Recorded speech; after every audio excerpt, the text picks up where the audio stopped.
Hello students, how are you. इसी programming के channel में खुशामदीद। जो स्टूडेंट्स चैनल पर न्यू हैं वो चैनल को सब्सक्राइब कर लें और बेल आइकन के बटन को प्रेस कर लें ताकि आप आने वाली मजीद न्यू वीडियोस से बाखबर रहें और आपको वीडियोस आसानी से मिल सकें।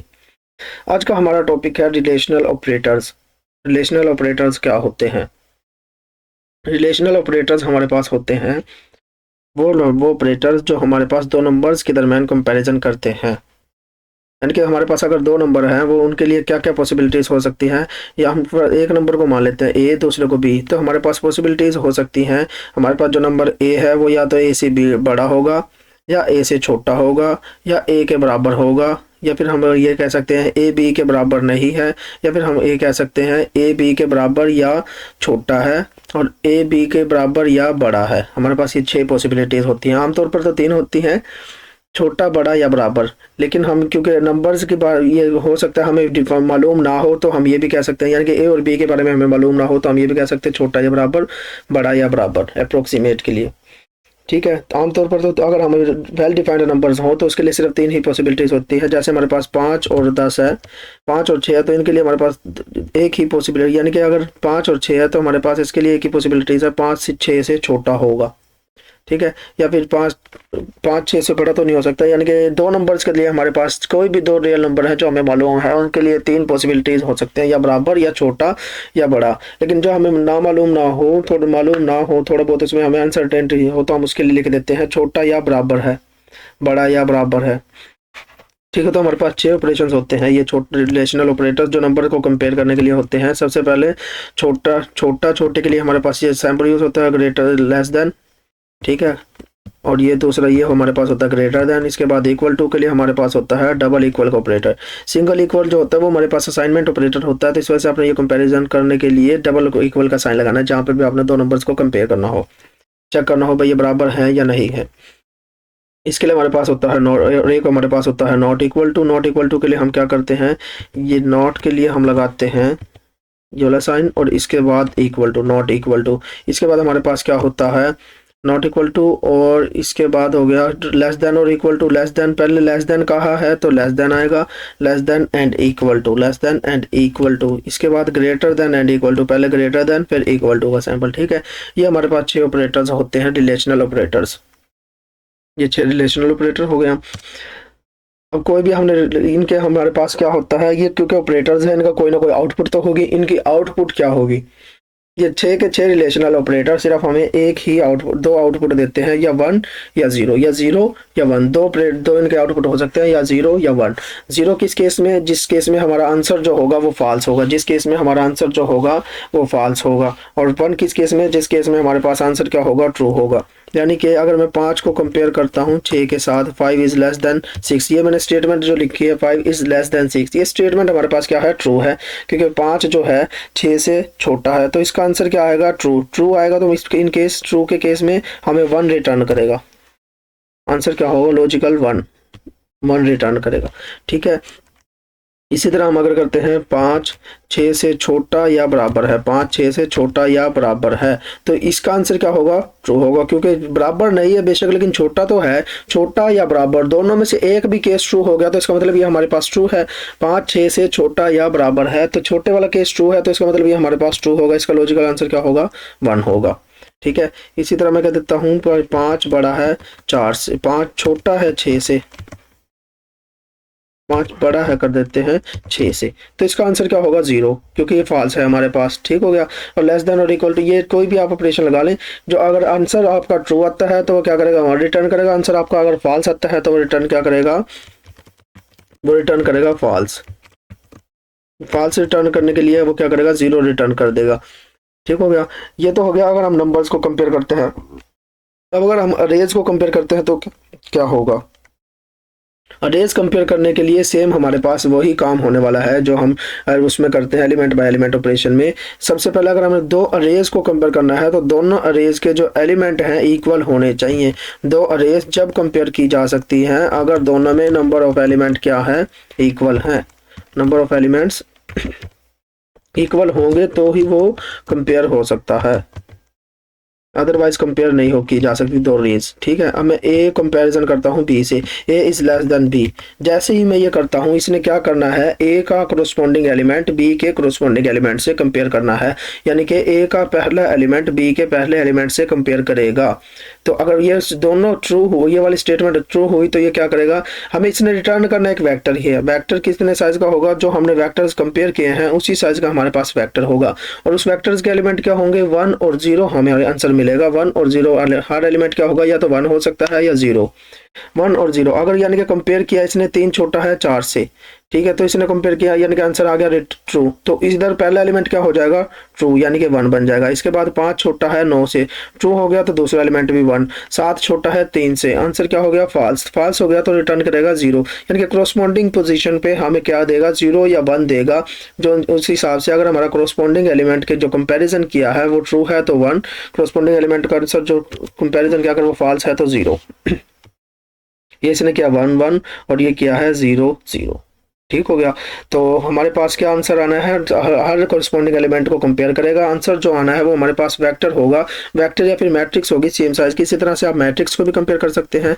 ए इज इक्वल टू, मैं मैट्रिक्स ले लेता हूँ 3 4 5 और 1 7 6, ये मैंने मैट्रिक्स ले ली। और इसके बाद मैं एक और मैट्रिक्स ले लेता हूँ बी की 3 5 7 9 4 3। ठीक हो गई, ये मैट्रिक्स हो गई मेरे 2 बाय 3 की 2 बाय 3 की 2 मेरे पास मैट्रिक्स हो गई।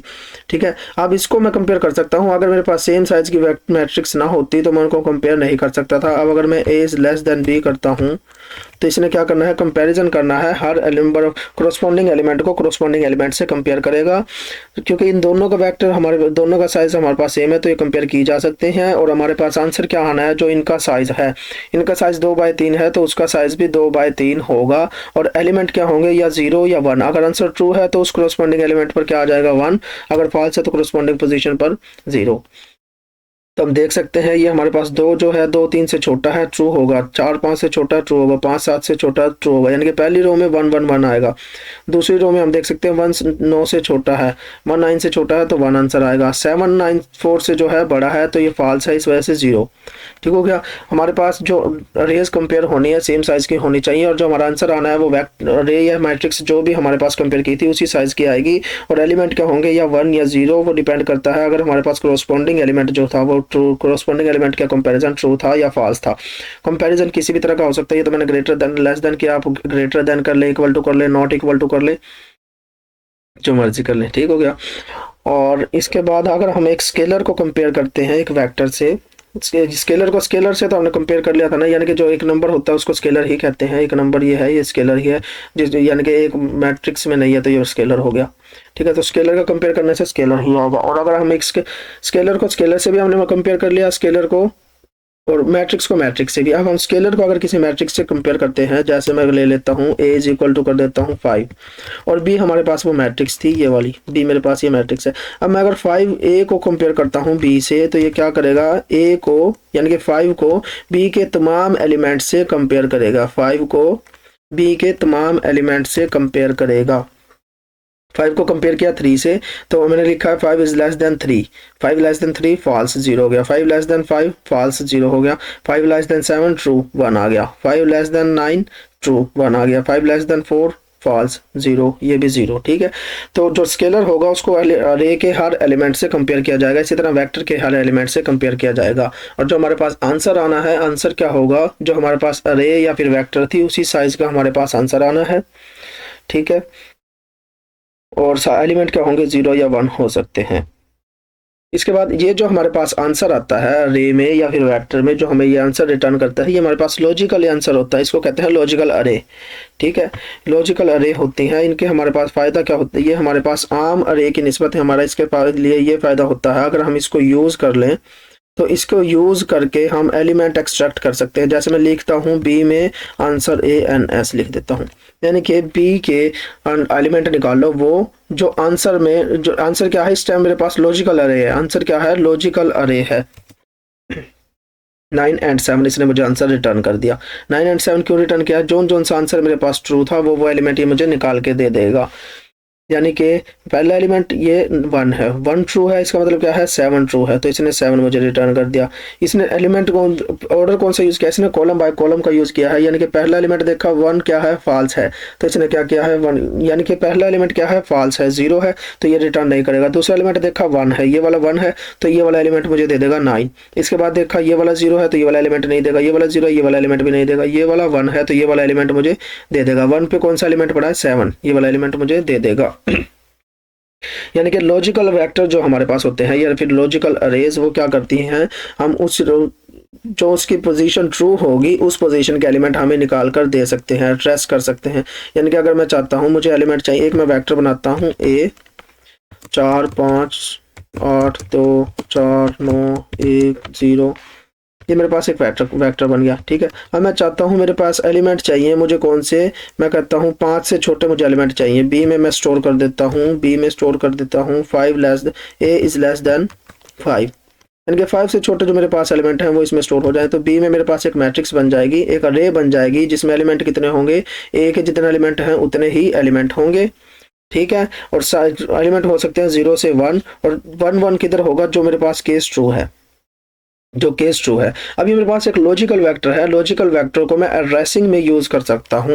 एड्रेसिंग में मतलब हम एड्रेसिंग में ये होता है एलिमेंट निकालने हमने एड्रेसिस से, तो अब जो एड्रेसिंग में यूज करूंगा तो जो जिस पोजीशन पर मेरे पास 1 है ये उस वेक्टर के वो वाले एलिमेंट निकाल कर दे देगा। हम किसी और वेक्टर पे भी इसको अप्लाई कर सकते हैं, यानी कि मेरे पास एक सी वेक्टर है जिसमें एलिमेंट कितने हैं 8 है, 3 8 2 4 6 7 2 1, 8 हो गए, 4 एंड 4 1, हाँ ये 8 हो गए। तो मैं इसके एलिमेंट भी एक्सट्रैक्ट कर सकता हूँ, मैं कहता हूँ सी के एलिमेंट चाहिए मुझे कौन से, बी की पोजीशन पर जो ट्रू है।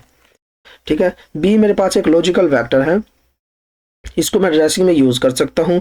तो अब इसने क्या करना है, बी का जोन सा एलिमेंट 1 है उस पोजीशन से सी के एलिमेंट उठाकर मुझे दे देगा। पहली पोजीशन पर पहली पोजीशन वाला देगा, इसके बाद चौथी पोजीशन वाला देगा। सी का पहला एलिमेंट 3 था, 3 दे दिया। चौथा एलिमेंट इसका क्या था 4 था, वो दे दिया। पांचवा एलिमेंट क्या था, पांचवा एलिमेंट ट्रू है तो 6 दे दिया।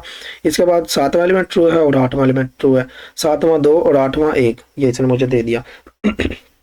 अब इस तरह से लॉजिकल अरेज को यूज कर सकते हैं, लेकिन जो हमारे पास आम वेक्टर होता है उसको हम यूज नहीं कर सकते। जैसे मैं करता हूँ 1 0 0 1 0 0 0, कितने हो गए, और ये 1, 8 एलिमेंट मेरे पास हो गए।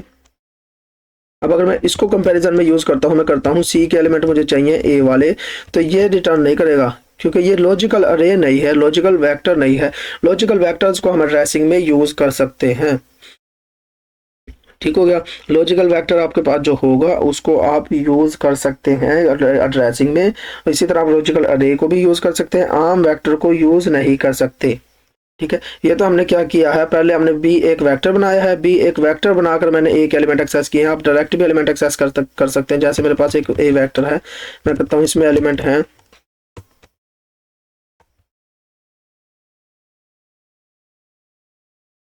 ये मेरे पास एलिमेंट है, एक वेक्टर है, और मैं इसके एलिमेंट एक्सेस करना चाहता हूँ और वो किसी में स्टोर करवा दे, मैं डी में स्टोर करवा देता हूँ। मैं कहता हूँ डी में कौन से एलिमेंट हैं, वो वाले एलिमेंट जो लेस देन है 2 से, जो ग्रेटर देन है 2 से। चलो ग्रेटर देन 2 से नहीं करते, 5 से लेस देन कर देते हैं, 5 से लेस देन। डी में मेरे पास कौन से एलिमेंट, डी में 2 मिनट एलिमेंट चाहिए थे, तो मैं यूँ करूँगा, ये तो इसने एक वेक्टर बना दिया ना, ये तो इसने एक वेक्टर बना दिया है, तो हम करते हैं डी में स्टोर करवाते हैं, डी में स्टोर करवाते हैं ए के एलिमेंट चाहिए, तो मैं ये लिखूंगा ए के एलिमेंट, वो वाले एलिमेंट ए के जो 5 से छोटे हैं, वो वाले एलिमेंट जो 5 से छोटे हैं। यानी कि ए के वो एलिमेंट, ये एड्रेसिंग के लिए होता है ना, यानी कि किसी भी वेक्टर के बाद अगर हम ये लगा देते हैं, स्मॉल ब्रैकेट्स लगा देते हैं, तो इसका मतलब होता है एड्रेसिंग के लिए। और इसके अंदर मैं क्या दे रहा हूँ, ए इज लेस देन 5, यानी कि ये एक वेक्टर दे रहा हूँ मैं, कौन सा लॉजिकल वेक्टर दे रहा हूँ इस ब्रैकेट्स के अंदर। तो अब डी में कौन कौन से एलिमेंट आ जाएंगे, वो वाले एलिमेंट जो 5 से छोटे हैं, 3 4 2 4 ये एलिमेंट, 3 4 2 4 ये वो वाले एलिमेंट हैं जो 5 से छोटे हैं। ठीक हो गया, लॉजिकल वेक्टर्स को आप एक तो लॉजिकल वेक्टर बनाकर यूज कर सकते हैं, दूसरा अगर आपने उसको कोई एलिमेंट एक्सेस करना है छोटा या बड़ा, तो आप इसको ऐसे एक्सेस कर सकते हैं। ये जो हमारे पास रिलेशनल ऑपरेटर होते हैं, ये क्या होते हैं, नंबर के कंपैरिजन करने के लिए होते हैं। इनका आंसर ट्रू या फॉल्स हो सकता है। इनका अगर ट्रू आंसर होगा तो 1 रिटर्न करेगा, अगर जीरो फॉल्स होगा तो 0 रिटर्न करेगा। और इनको हम कंपैरिजन में यूज़ कर सकते हैं, यानी कि और इसको बाद में हम कंडीशंस के तौर पर भी यूज़ कर सकते हैं। यानी कि अगर हमने कहीं पर रिस्ट्रिक्शन लगानी हो, जैसे हमने किसी की एज देखनी है तो हम कहते हैं एंटर एज, और वो ए में स्टोर करवा देते हैं, ए में स्टोर करेगा वो एज। तो हम कह देते हैं अगर ए 18 से बड़ा है तो ये बंदा वैलिड है, फिर ये बंदे को वहाँ पर एंट्री दे दें। अगर ये ए 18 से छोटा है तो आपने इसको एंट्री नहीं देनी। ठीक है, तो यानी कि आप कंडीशन के तौर पर भी यूज़ कर सकते हैं इसको, रिलेशनल ऑपरेटर्स को।